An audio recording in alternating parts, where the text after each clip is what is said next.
Thank you very much, Mr. Chairman. May I have your permission to speak seated? I am afraid I have a fracture on my foot. You are permitted, sir. Thank you, sir.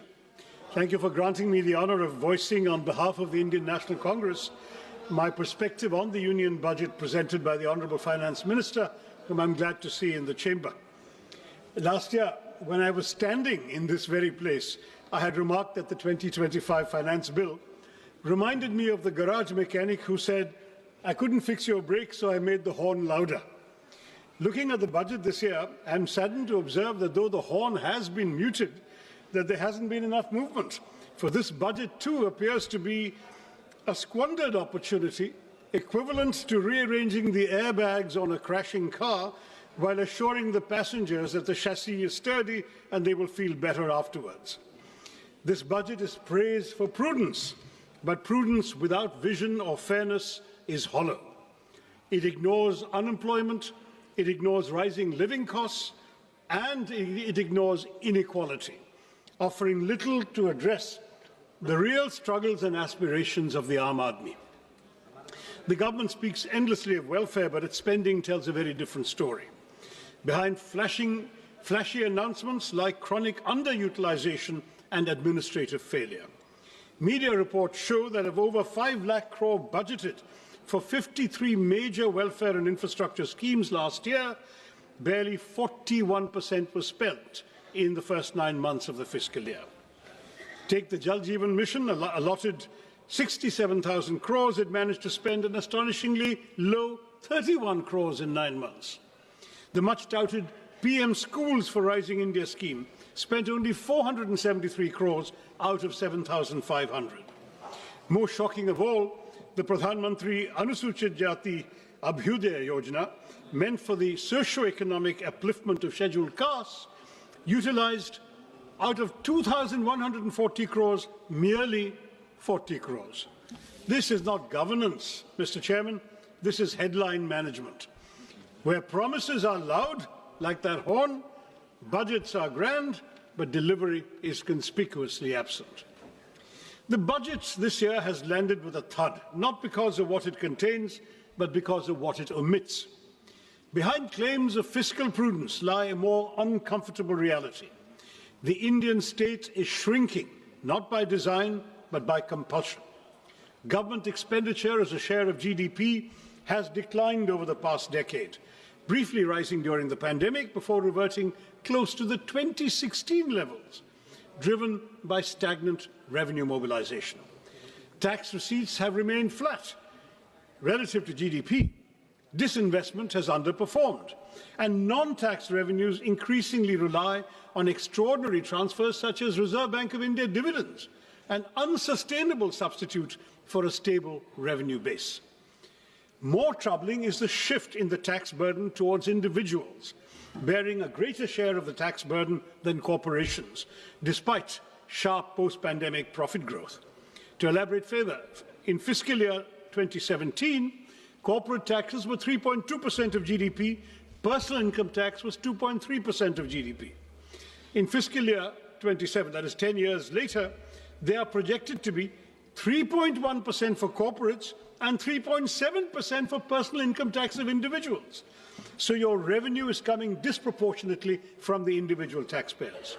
Fiscal consolidation since COVID has been achieved largely through expenditure compression, presenting necessity as virtue and compulsion as choice.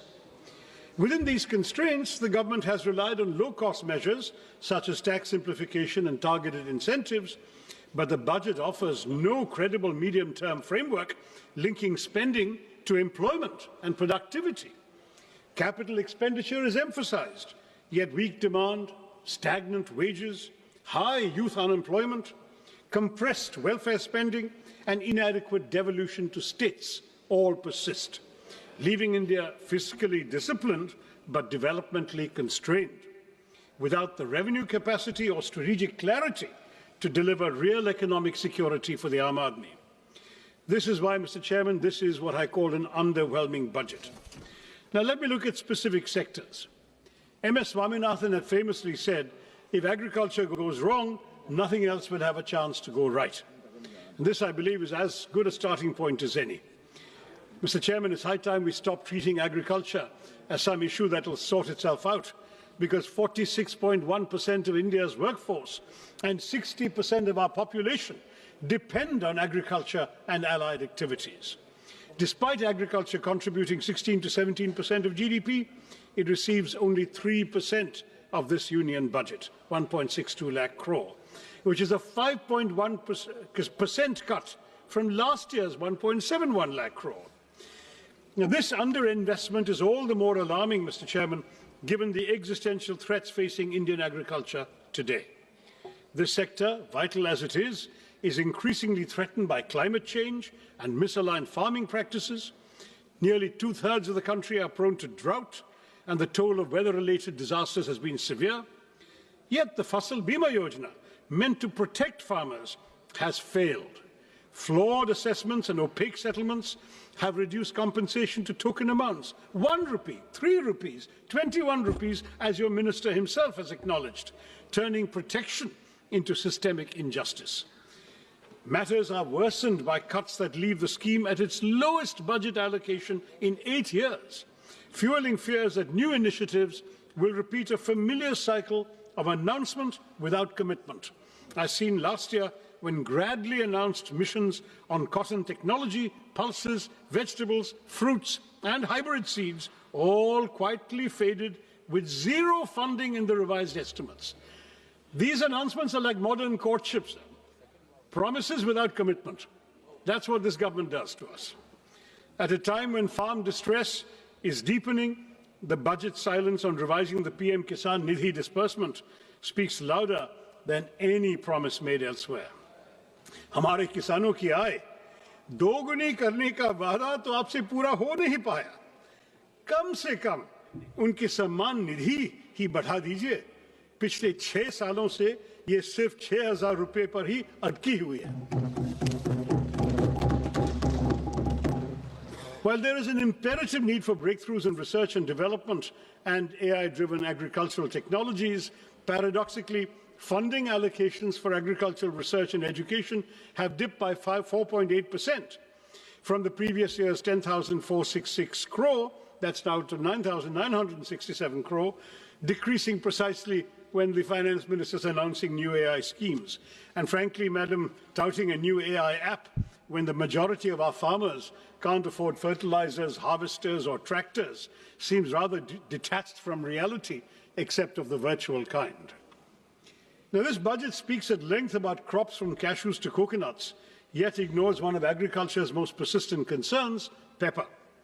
Once hailed as black gold, the sector is now in distress in my state.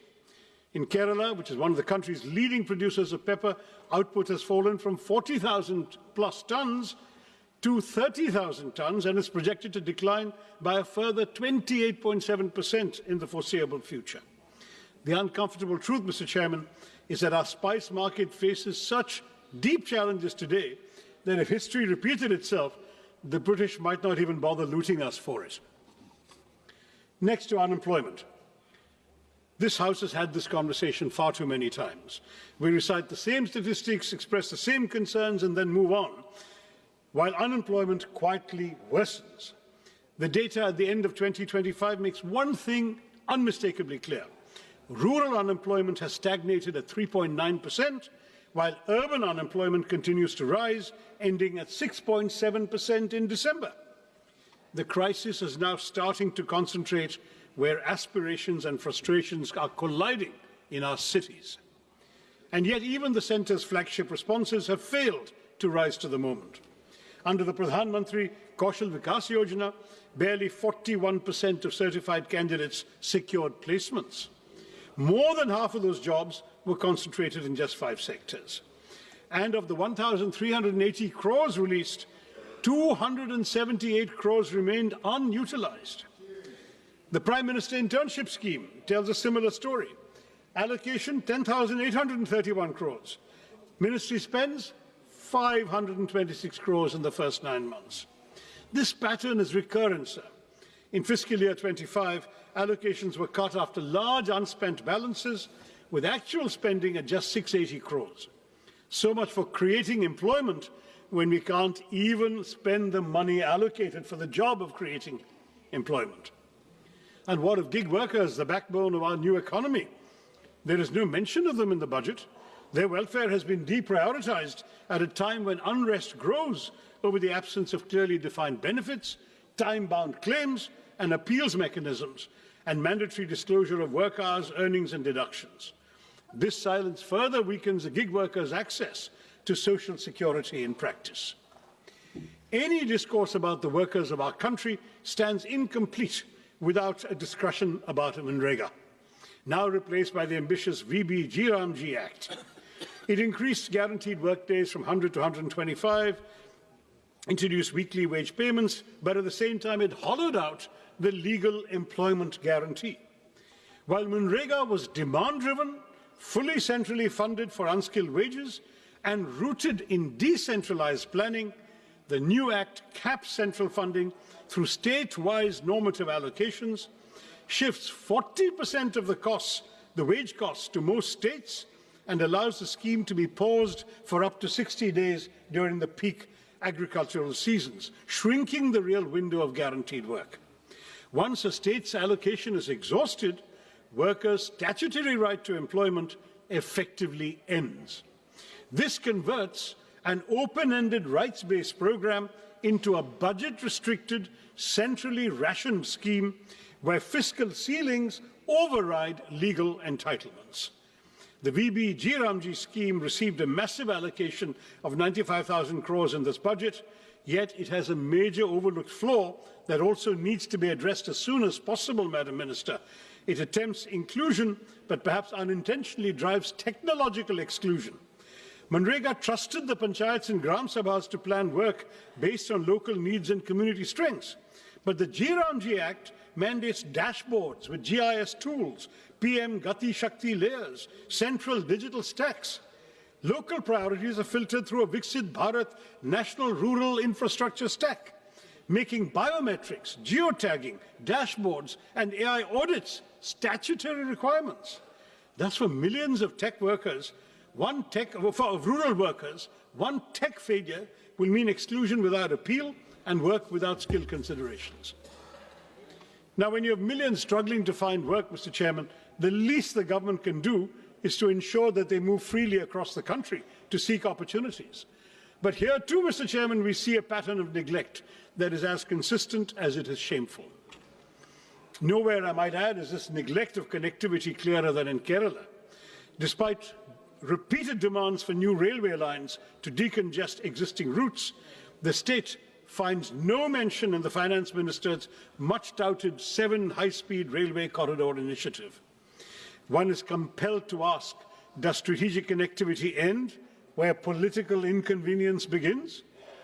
The consequences of this neglect are borne daily by passengers and railway staff alike in my state. Chronic overcrowding has pushed passenger capacity to dangerous limits. Sanitation has visibly deteriorated. Even basic facilities remain inadequate. It's telling, Mr. Chairman, that locomotive pilots entrusted with the safety of thousands are forced to work without assured access to toilets. For passengers, the experience is no better. Overcrowded coaches, unsanitary conditions, and a steady erosion of dignity that no glossy brochure can conceal. These failures are structural, they're not incidental. The railway sanction strength across categories stands at over 2 lakhs, yet only about 1.59 lakh employees are in service. This staffing deficit compromises safety, delays operations, and stretches frontline workers beyond reasonable limits. A railway system cannot run on announcements alone. Continued underinvestment in capacity, personnel, and basic human conditions risks turning the nation's lifeline into a symbol of administrative exhaustion. And it's not just railways, Mr. Chairman. We hear of national corridors and maritime ambitions. But Vizhinjam Port, India's gateway to global trade, our only port that can host the world's largest container ships, is treated as a local afterthought, with no central support announced for the road and rail connectivity that is hampering its potential as a world-class transshipment port. Similarly, while 20 new national waterways are to be operationalized, It remains unclear how many, if any, will benefit Kerala. Ship repair ecosystems are promised in Patna and Varanasi, but not in a state with 44 rivers and a rich inland waterway network. Our coastal communities, Mr. Chairman, face the deadly peril of sea erosion that has already leached so much of our territory into the sea. But there is no money for the sea walls and groins so essential for coastal protection. I have been raising this repeatedly in the House over the last 15 years. The Centre tells me it's a state's problem. The state says it has no money. So we continue losing our territory, our seafront, to the marauding ocean.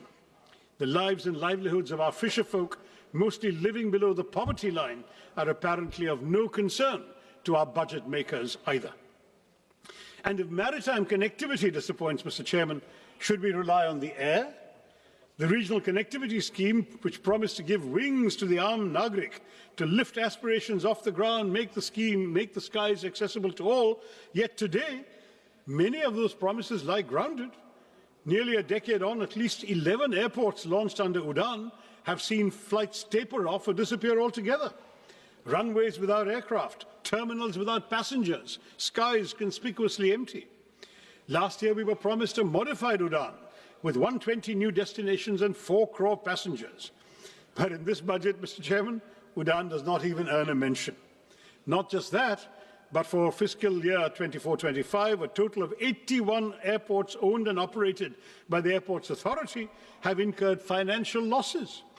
Duopolies have led to declining service quality, with the Indigo fiasco exposing the vulnerabilities of our airline industry. When aviation policies cannot stay airborne beyond announcements, one must ask whether this government is still committed to democratizing the skies, as it claims, or rather, as the minister claimed last year. Mr. Chairman, if connectivity cannot move people physically, one would hope education might lift them socially and economically. But here too, we see a betrayal of promises. India speaks of global excellence while presiding over domestic neglect. The national education policy promised 6% of GDP for education. Years later, spending remains at barely 4%, with the union government contributing only 0.4% and leaving states to shoulder an unsustainable burden. The consequences are visible and damaging. Over 1.5 lakh schools lack electricity, thousands lack toilets, ramps, or basic facilities for children with disabilities, and the foundations of learning continue to crumble even as we advertise world-class universities. This neglect hits the most vulnerable the hardest. For scheduled castes, enrollment falls from 99% at the preparatory stage to 70% at the secondary level. For scheduled tribes, from 99% to just 67%. These numbers reveal a system where poverty pushes students out of classrooms and into premature work. We are told artificial intelligence will shape our future, yet only 52% of government schools have functional computers, just 58% have internet access. Where is artificial intelligence going to come to these schools? Technology without access is not transformation, Madam Minister. It is exclusion by design. Continued underfunding paired with grand promises will not uplift our children. It will mortgage India's future at a discount. Mr. Chairman, if education is one pillar of development the government should care about, health is surely the other. Budgets may speak in numbers, but nations are built in flesh and blood. And any budget serious about India's economic potential must invest in human capital, because healthcare is not charity, it is foresight. Yet public health spending remains below 2% of GDP, missing even the government's own promise of 2.5% after COVID. An allocation of over 1 lakh crore to the health ministry may sound impressive, but ambition must be measured in proportion, not in numbers. The consequences are now visible beyond government hospitals. Since 2019, over 600 private hospitals have exited the Ayushman Bharat Jan Arogya Yojana, revealing the fragility of coverage without delivery. Insurance that arrives late is merely distress deferred. Meanwhile, the fundamental determinants of health, clean air, safe water, nutritious food, and mental well-being continue to deteriorate even as disputes rise and mental health indicators worsen. A nation that seeks economic greatness cannot afford to economize on the health of its people. While you propose, Madam, exempting 7 additional rare disease drugs from import duties, your centres of excellence for rare diseases are few, unevenly distributed, and unable to utilize even the insufficient funds allocated, leaving thousands of patients to die every year for lack of treatment. And nowhere is this pattern of neglect more glaring than in the case of the long-promised AIIMS in Kerala. First year of the NDA government, the promise was announced. The promise still remains unrealized.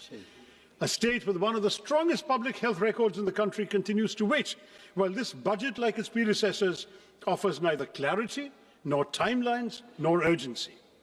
22 AIIMS have been sanctioned across India, Mr. Chairman, but when it comes to Kerala, the silence is deafening. And AIIMS that is not even a dot on a map is not institution building, it is institutional disregard. Kerala does not lack need, capacity or credibility. What it lacks, it seems, is visibility in this government's priorities. Why, Mr. Chairman, is Kerala invisible to this government? I'd like to know. Equally telling is the silence on air pollution.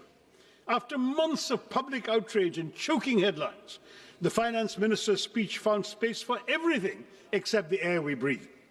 The National Clean Air Programme still runs on 2009 standards, weaker than the WHO's PM2.5 norms, even as pollution control funding has been cut from 1,300 crores to 1,091 crores this year.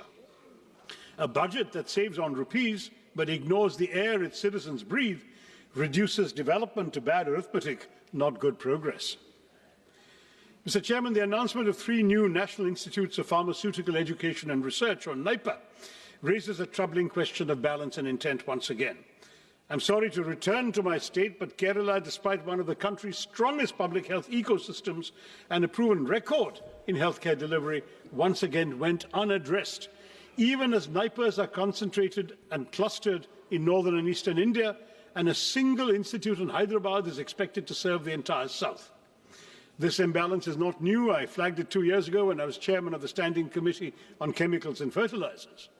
At a time when over 60% of India's 8,500 MSME drug units lack support to adopt even good manufacturing practices, such skewed institutional allocation risks shrinking rather than strengthening our manufacturing base.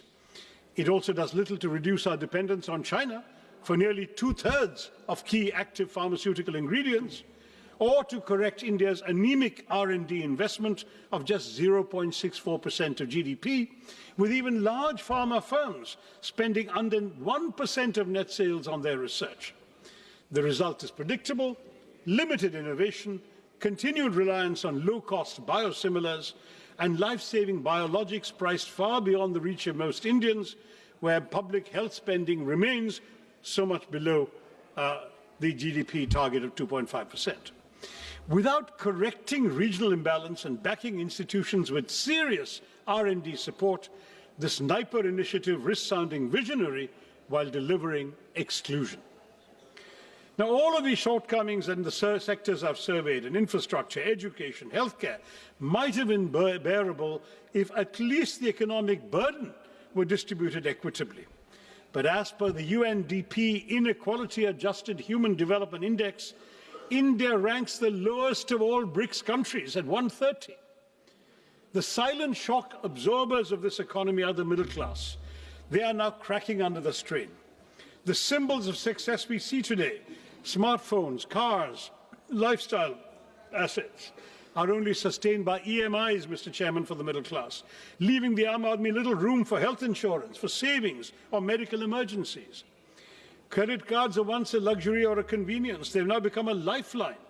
Defaults rose 28% last year to 6,742 crore rupees, not because Indian households are reckless, but because they're running out of room to breathe. With 2.9 lakh crore rupees in outstanding dues and 10.5 crore cards in circulation, borrowing has become the price of staying afloat. Even as households struggle, the tax burden has quietly shifted onto them. Personal income tax now contributes over half of all direct taxes, while the corporate share declines, as I mentioned earlier. And while last year's budget at least acknowledged middle-class housing stress through the Swami Fund, this budget offers only silence. Inflation may look subdued on paper, but for citizens, the cost of living has merely been shifted. When the state fails to provide clean air, safe water, and uncontaminated food, households are forced to buy privately what should be public goods: air purifiers, water filters, basic safeguards. This burden is unequal, Mr. Chairman. The privileged can protect themselves, while the poor remain exposed. A nation cannot grow by exhausting the very people who sustain it. The Aam Aadmi, who are financing this government, are being sent deeply troubling signals on taxation. A one-time concession allowing special economic zone manufacturing units to sell domestically at reduced duties is little more than tokenism when the SEZ ecosystem itself is collapsing, with hundreds of zones shut and employment in free fall. More disturbing still is the withdrawal of income tax exemption on disability pensions for defence personnel. This move weakens social protection for disabled veterans who risk their lives for our country and draws an indefensible line between service-related disabilities and abdication of the state's moral duty to those who have made such sacrifices for the nation. Now, I'd like to acknowledge that amid this disaster and disorder, there has been some measure of fiscal discipline. The fiscal deficit has edged down from 4.5% to 4.4%. Minister speaks of a further reduction to 4.3%, and that sounds reassuring on paper. But I've been in this House long enough, Mr. Chairman, to remember when her predecessor, the late Arun Jaitley, as Finance Minister, set a target of 3.5%. We're nowhere near that benchmark today, yet we seem eager to applaud for settling at a much higher number. Perspective matters, sir, and without it, these figures lose their meaning, especially when they fail the only test that truly counts: whether the Aam Aadmi has more money in his pocket, whether he has wages that keep pace with prices, whether he or she has a life that is becoming easier. Fiscal prudence cannot be celebrated in isolation when household budgets remain under strain and economic security is elusive for millions. In this budget, the Union government has once again doubled down on an infrastructure-led growth strategy, raising capital expenditure to 12.2 lakh crores on the assumption that public capex will crowd in private investment and generate jobs. But this promise has yet to materialize. In fact, it hasn't materialized at all during this government's tenure. Private investment has throughout remained sluggish. Labour-intensive sectors are crowded out by capital-heavy projects. Welfare spending has been compressed, and key subsidies and social sector allocations fall short of stated goals. The burden has increasingly been pushed onto the states without adequate devolution of tax revenue. Meanwhile, unemployment, particularly amongst educated youth, remains distressingly high, and capacity utilization continues to remain below levels that would trigger a genuine private investment cycle. In this context, the capex-centric approach appears less like a strategy for inclusive growth and more like a gamble that ignores weak demand, joblessness, and the lived economic distress of the ordinary citizen. Mr. Chairman, no nation can develop on slogans or headlines alone. India's investment in research and development remains stuck at 0.6% of GDP, not only below advanced economies, but even below several emerging ones. China invests about 2.4%, Brazil even over 1%, the US 3.5%, South Korea 5% of GDP. A country that aspires to be a manufacturing and knowledge powerhouse cannot afford to treat research and development as an afterthought. I would urge the Minister to elevate R&D as a national priority. Now, on urban cities, on our cities, it should be pointed out that the hesitancy in innovation is reflected in the Smart Cities mission, which has become a reminder of unfulfilled promises. A decade after Smart Cities was announced, deadlines have been repeatedly extended from June 23 to December 25, no real change on the ground. Claims of 96% completion certainly ring hollow for somebody from Thiruvananthapuram or Warangal or Silvassa or Port Blair, because they're all incomplete, Large parts of the northeast continue to lag, leaving even the Parliamentary Standing Committee unconvinced. Instead of transforming urban life, the mission has largely polished a few elite enclaves, while basic services for millions remain untouched. I can't not mention the new interim trade agreement with the United States, sir, because that has just come out after the minister's speech. It looks less like a free trade agreement than a pre-committed purchase agreement that overturns every principle of reciprocity. How can we speak of a reciprocal tariff of 18% on one side and 0% on the other? At a time when India's total bilateral trade with the US stands at roughly 130 billion US dollars, and we have a trade surplus of only 45 billion US dollars, we have surprisingly promised to buy $500 billion worth of American goods over 5 years. This effectively converts a surplus into a long-term deficit by executive assurance rather than by market demand.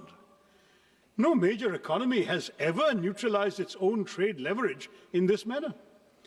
While the US continues to impose import tariffs of up to 18%, we have committed ourselves, apparently according to this joint statement that I've been seeing here, joint US-India statement, to impose tariffs up to 18% on Indian exports, and we to slash tariffs to near zero levels, open agriculture, dilute data localization, soften intellectual property safeguards, and even redirect strategic energy imports, especially away from Russia, to meet purchase targets.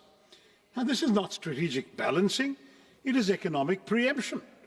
Parliament has neither been told how farmers, MSMEs and domestic industry will be protected, nor why India has voluntarily surrendered its negotiating power without securing proportional market access. Without securing proportional market access or policy space in return. I know the government will say, wait for the final agreement, it's coming in mid-March, but let them be aware these concerns exist right now, sir. Yes. The government's claim that India has secured a better deal than China, Vietnam or other Asian economies does not withstand scrutiny. While India has obtained a tariff reduction of 1 or 2 percentage points from them, no East Asian economy has agreed to deliberately dilute its trade surplus with the US through guaranteed purchase commitments. On the contrary, China, Vietnam and several ASEAN countries have actually expanded their trade surpluses with the US, even amid heightened trade tensions. And this ambiguity, Mr. Chairman, has a direct bearing on the credibility of the budget itself. When both the Minister of Commerce and Industry and the Minister of External Affairs were questioned on these commitments, they were really offered no clear explanation of their scale, timeline or fiscal implications. Now, the reason I mention this in the context of the budget is that key budgetary assumptions on trade balances, external financing needs and overall macroeconomic stability rest on information that the Parliament does not possess and has not been given. A budget framed amid such uncertainty is not just incomplete, it asks this House to approve numbers without knowing the obligations that may soon overtake them from this trade agreement. Now, I do want to say that when the two ministers play ping-pong with each other, saying it's not in their mandate to answer the question, each one attributes it to the other, then that looks like a rather disappointing game, because when no minister claims ownership of something like this, accountability disappears, and Parliament is left staring at a budget that conceals obligations that the government seems to lack the courage to admit openly. In short, Mr. Chairman, the real weakness of this government's budget lies in its implementation, where rhetoric is not matched by reality.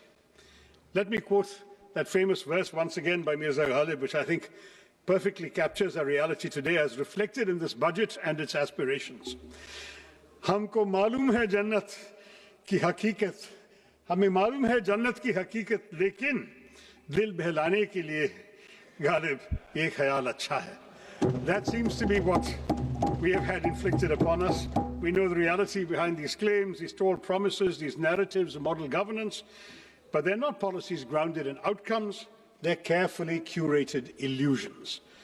Glossy schemes, utopian projections, they might soothe the imagination, dil to behlata hai, but everyday life for the ordinary citizen of India has remained unchanged.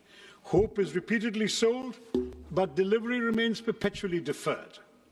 Viksit Bharat by 2047 is an admirable ambition, safely more than 2 decades away.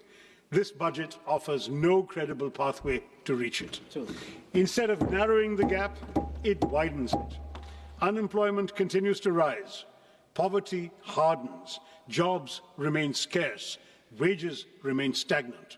Small businesses, already gasping for relief, are smothered under layers of compliance, while informal workers, gig workers who sustain our economy with their labour are pushed further into invisibility and insecurity. Government promises railways, yet stations crumble.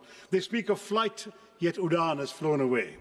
Our pepper, once celebrated as black gold, withers under neglect. Our long coastline stretches endlessly, but is ignored when it comes to protecting it. Education is curtailed precisely when it should be expanded, while the rhetoric of world-class technology and AI grows louder. 1.5 lakh schools still function without electricity, yet Viksit Bharat is spoken of as if the lights are already on. When vision is severed from reality, it ceases to be aspiration and becomes merely an illusion. A truly Viksit Bharat will not be built on slogans, Mr. Chairman, not built on speeches or symbolism, but on delivery that reaches the last citizen of India. Turning promises into outcomes is not a favour, it is not a choice. It is our kartavya, it is your kartavya, may I say to the government. Thank you, Mr. Chairman, and Jai Hind.